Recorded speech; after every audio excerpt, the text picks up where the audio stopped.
So a couple of hours later, and this is where we're at. I've got the beats that you saw on the last video. I've basically placed these as part of an intro for 16 bars. Then there's a breakdown, and then we come back. So I'm going to take you through some of these elements. The beats on their own, I felt they needed underpinning because they were really from an old tune. They needed a little bit more of a fat bottom end. So I've layered another kick with the beats. So let me show you these two. Let me take away the other kick. You see it sounding really thin. So the kick there helping. And also, I like the percussive elements, but I wanted some more. So I put an apple loop with some congas on top. Really subtly in the background. And then a tambourine apple loop as well to give it a live flavour. Now what I did was to make a series of copies of the EXS24 instrument that I created, and these are spread up and down. You can see a lot of these EXSs here are exactly the same preset that I created, just copied over. So I'm using multiple instances. It's a quick and easy way to do it. The Mac these days doesn't have to worry about stressing out with lots of instances of EXS24s. So what I've done is I've taken this and played this very short stab.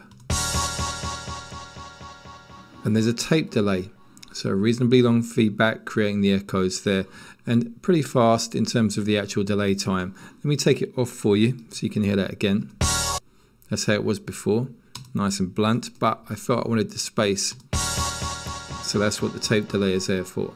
Also, I loaded up another EXS24 with a library kit, which is Roadhouse kit. I wanted a bit of a live flavour, and so this has got a crash cymbal that's played at different velocities to give it a more of a kind of live vibe on there. So let me just play the whole lot together on this intro.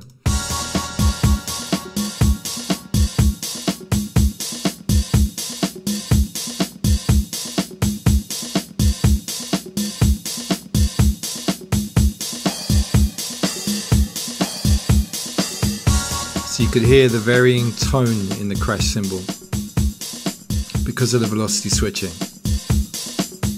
So we're coming up to a breakdown, another copy of the EXS with the sounds from the original tune. This is filtered, so if you watch the cutoff frequency here, using automation, and this is the original loop that I had on the previous video. I'm also bringing in a bass line from the ESM. I wanted to underpin the whole track with a nice warm bass, so that's providing some nice synth bass.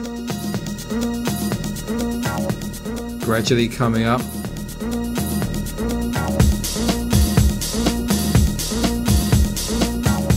So we've got a nice little groove rolling here. The tom fill that you saw in the previous video has been placed at specific parts of the track. Another EXS24,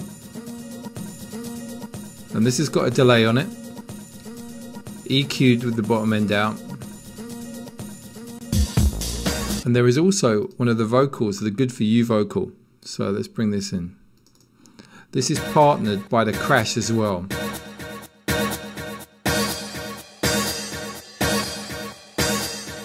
So that's just to get some intensity. Yeah, my plan with this was to create a gradually building tune, and that's what I've been doing here, gradually increasing the energy as it grows.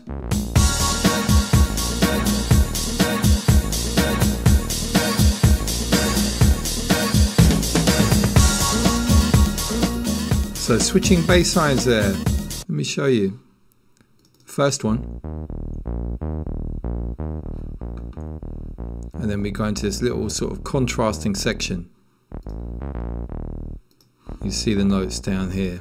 I'm using the looping functionality for that. You can see the original bass line here. And this is based on the original bass line from the original tune. That's where I got the inspiration for that. So we're now on a section that's building up to the first breakdown.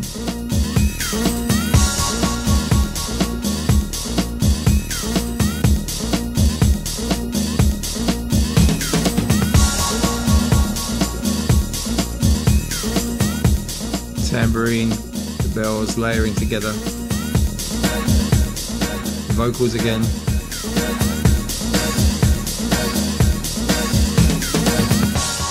So we're into a very sparse breakdown.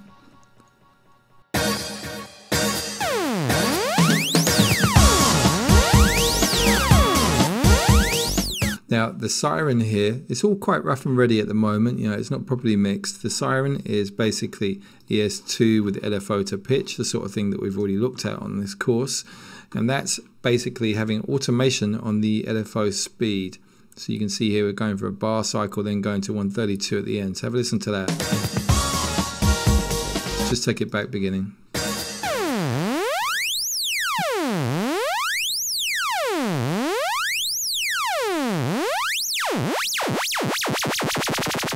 So speeding up towards the end there to create an intense section in this breakdown.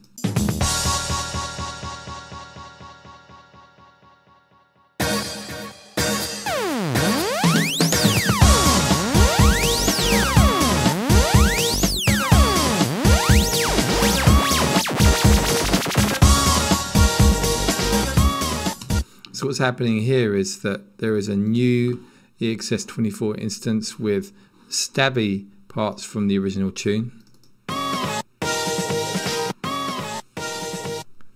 Basically to create a new hook. And I back that up with a new bass line that I played in.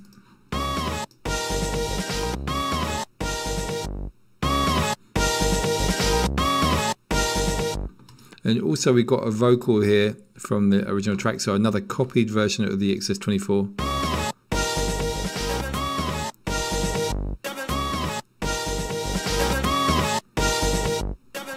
So, you know, because I've been composing, I haven't been getting everything tidy as I go.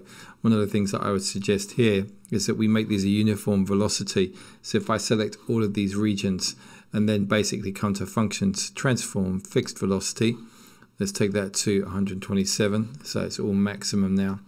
So let's just have a listen to that.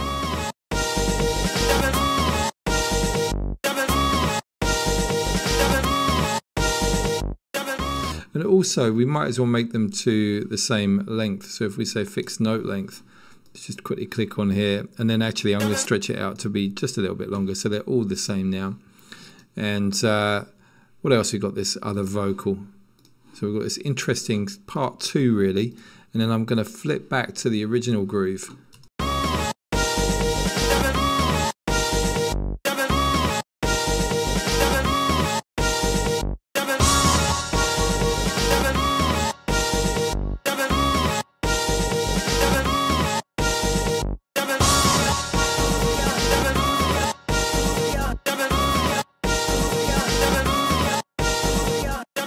So this is another one that needs a little bit of tidying up. So if I just take functions, transform, fixed velocity, let's do this, select and operate.